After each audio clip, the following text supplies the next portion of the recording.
Feel free. Well, you had Noah Whittington and Coda Rise among the additions, but just walk us through the process on Noah in particular, because that seemed to come together pretty quickly. Yeah, I mean, obviously he's a guy that we had, a background on with Coach Lachlan, coaching him before, so a guy we were familiar with, and once he became available, it was a guy that we thought could help our roster and benefit us. And now that you can talk about Chase, just what do you hope he brings as a grad transfer? He's obviously played in the league and an in-state guy and that kind of presence. Yeah, I think this place means a little bit to Chase. You can see that he's intelligent. Like you said, he has experience, so certainly excited to see what he can do out there.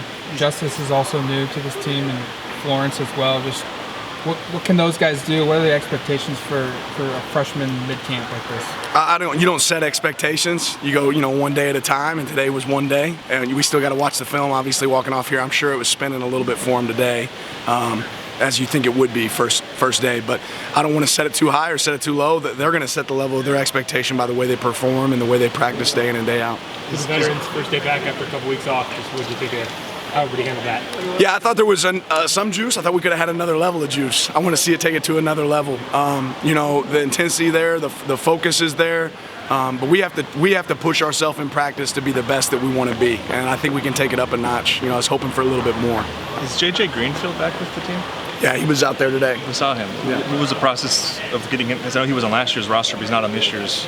Yeah, I mean he's gone through his own process, and been in the area. He's going to school here. He's a guy that wanted an opportunity to come back, and we wanted to give him an opportunity to see what he can do. I know you get an update from you about Don Johnson, because his son had tweeted last night. It sounds like things are in a positive direction there, but if you could share an update on it. Yeah, I think, as we know right now with Don, it's still very serious. It's still a very, a serious deal, but things are trending in a way that you're very hopeful. I think thoughts and prayers are continued, and we got to keep, hoping for the best.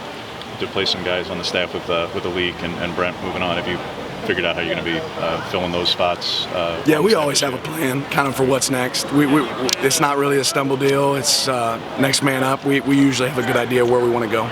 You've said before how important position flexibility is. With the young guys, is that something you start them out with, or do you kind of want to let them get used to college ball a little bit and avoid that overload? Yeah, it's a good question. I mean, at the end of the day, for us, each guy's a little bit different, right? How fast do they pick it up? Are they drinking out of a water hose, or do they have it figured out? And we're going to give them as much as they can handle.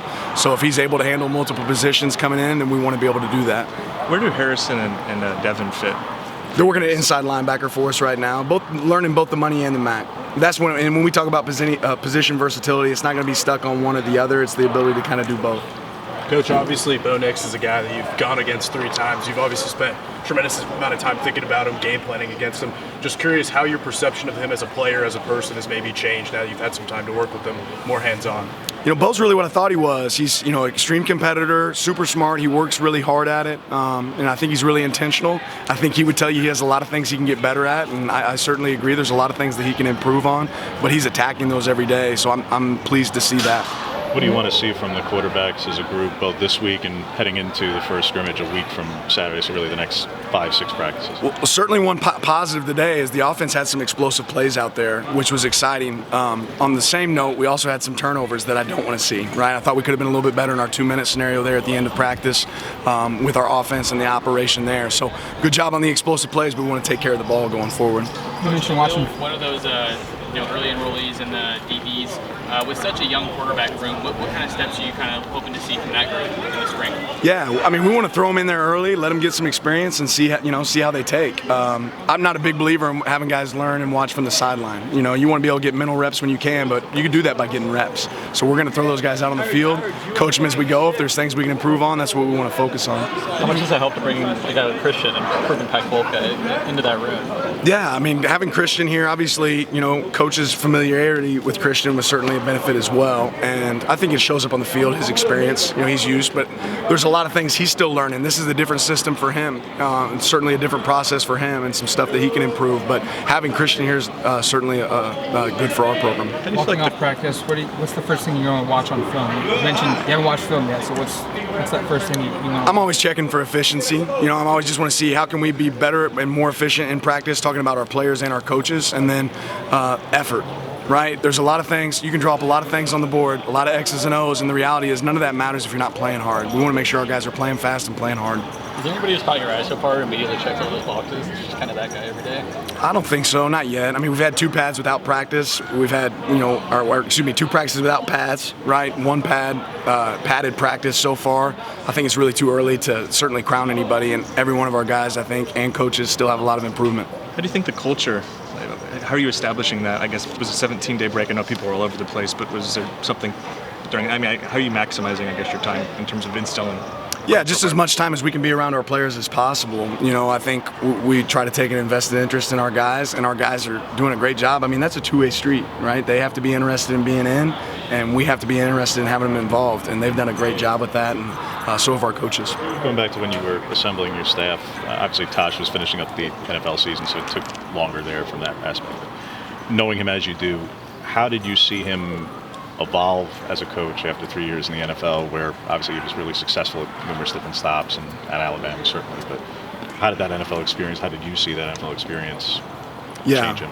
I mean, ultimately, you look at the guys that he's coached in the NFL and the success that those guys individually have had. His defensive lines have been really good wherever he's been. But I love the fact that Tosh has been exposed to a lot of different systems and been able to carry some of those best things to our place here. And we're going to integrate. We're going to do a lot of what we do and what I'm familiar with and what Tosh is familiar with. But at the same time, taking what he's learned in those last few stops in the NFL is super beneficial to our players. I was going to say, with simulated pressure in particular being something that you've certainly done and Matt's done a lot of, that Tosh was not doing while he was there, but even now seeing this offseason that Nick is bringing Dave in for their clinic, and that's clearly going to be something they're doing.